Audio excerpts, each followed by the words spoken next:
Madhura Nagar police station limits లో elections కు తీసుకుంటున్న జాగ్రత్తలపై తనిఖీ చేశామన్నారు west zone DCP Joel Davis. Pavan అనే రౌడీ షీటర్ ఒక ఇంటి యజమానిని బెదిరించి ఇంట్లో బలవంతంగా ఉంటూ వారిని ఇబ్బంది పెడుతున్నారన్నారు. సర్ప్రైజ్ విజిట్ లో ఈ విషయం బయటపడిందన్నారు డీసీపీ జోయల్. వెంటనే రౌడీ షీటర్ మీద కేసు నమోదు చేశామన్నారు. ఎన్నికల సందర్భంగా నియోజకవర్గంలోని ప్రతి రౌడీ షీటర్ వ్యవహార శైలి పోలీస్ నిఘా నీడలో ఉందన్నారు. ఎన్నికల కమిషన్ ఆదేశాల మేరకు నియోజకవర్గ ప్రజలు ప్రతి ఒక్కరూ ఎలాంటి ప్రలోభాలకు లొంగకుండా ధైర్యంగా ఓటు హక్కును వినియోగించుకోవాలని డీసీపీ జోయల్ డేవిస్ సూచించారు. పోలీస్ స్టేషన్ యాక్టివిటీస్ ఎలక్షన్ సంబంధించి ఏమేమి ప్రివెంటివ్ మెజర్స్ తీసుకున్నారన్నది వెరిఫై చేసి తెలుసుకోవడం జరిగింది.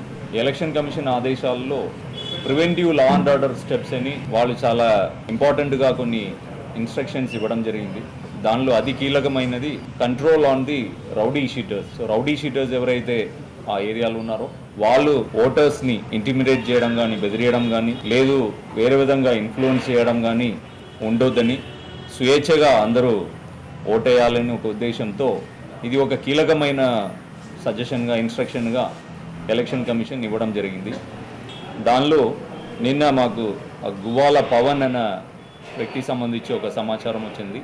దానిలో ఒక ఓనర్ని బెదిరించి ఆయన ఇల్లు తాళం పగలగొట్టి లోపల ఉంటున్నారని దానిలో ఒక 386 కేసు రిజిస్టర్ చేయడం జరిగింది.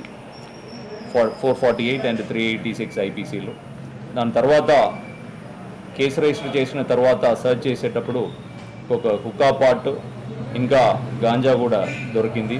దానిలో ఒక ఎన్డీపీఎస్ కేసు రిజిస్టర్ చేయడం జరిగింది, చేసి జైలు పంపడం జరిగింది.